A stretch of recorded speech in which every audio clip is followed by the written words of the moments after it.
Radical. I recently talked about Sony making the terrible decision to price their PlayStation 5 Pro at $700. Out of the price point of many gamers, $700, and they had the audacity to not even include a disk drive for that $700.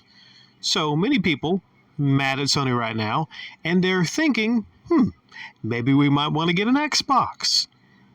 Surely the Xbox, a lot more affordable. How could you not be a better deal than a PS5 Pro at $700, right? So I'm here looking at the Xbox consoles.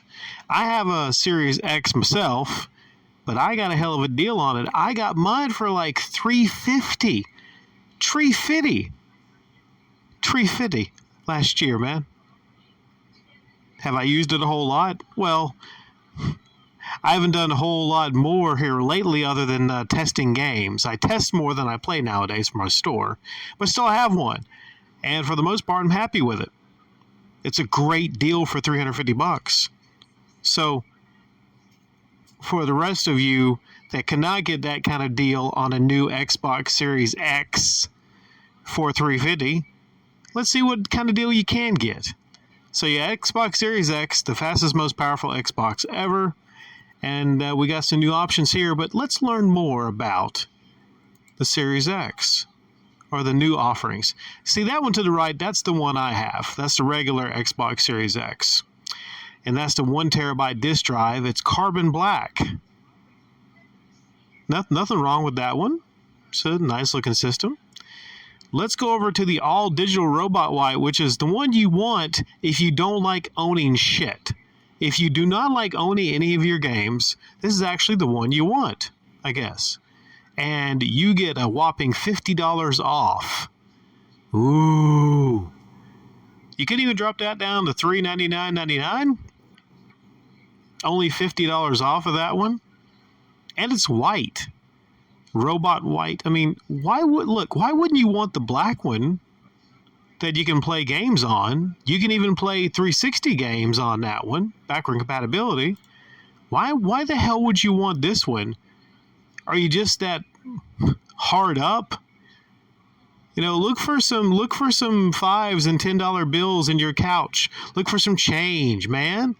Break that piggy bank. Spend the extra $50 and get you a proper system. That one with the disk drive. Don't get that shit. I mean, not for $450.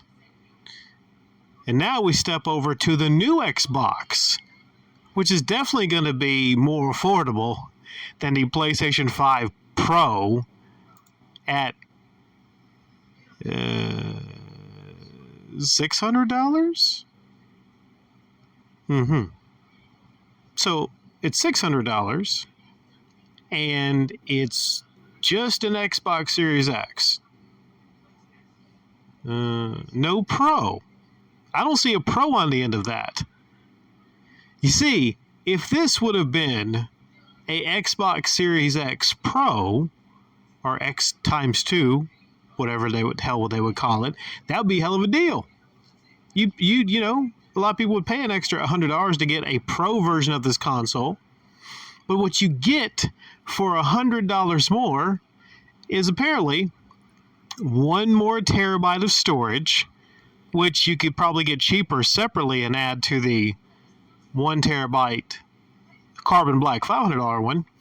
And you get green and white speckles. You get specs. Look at all those specs. You get a green bottom stand. Is there a way I can look at more pictures of it? Oh, I actually like this. This is kind of cool. I can twist it around. Now, can I grab it? No. It'd be kind of cool if I could grab it. Some places you can actually grab the console and move them around and everything. The controller looks like the regular controller, but the bottom is green. The bottom, yeah. There's the box. I mean, this looks kind of fancy. The setup, I like the website. Yeah. But it's green specs. green bottom, green specs.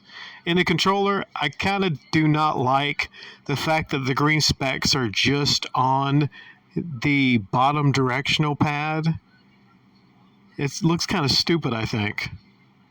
If they just kept the green on the bottom, the very bottom, or maybe they just made the specs on the controller and just took away the green on the bottom, or how about this?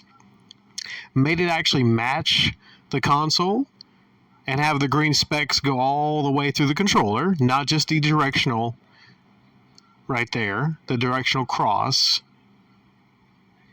I honestly don't think that looks better than the regular flat carbon black. I don't. You might disagree, but to me it looks like somebody just took a regular Xbox and maybe doesn't take care of their hair, doesn't shampoo a whole lot, and they just put their hand through their dirty hair, and a lot of the flakes, the dandruff just hit the top. So this is the dandruff edition. If you want the black dandruff edition, that's what you get right here for $599.99. That is overpriced. So should I even look at the Series S's? I don't know. Okay, we'll look at the value of the Series S. Okay. Let's go back. Again, I have to hit it. I don't know why on the browser I had to hit it twice. Let's look at the S's. The value for the value gamers. Let's see what you get here. Now with the S's, you get value, but you do not get a disk drive. This is actually, I would say, the worst value in gaming, because not only do you get like a lot of games that are next gen, but they are gimped, I would say, on the Series S. They don't run as good on the Series S. Some might run okay, but for $300, I don't think it's a great value at all. I don't. Of course, I'm just a traditionalist, like I said. Getting a diskless console, $300, 512 gigabyte. That alone, the fact that isn't that what the fucking original Xbox One launched at?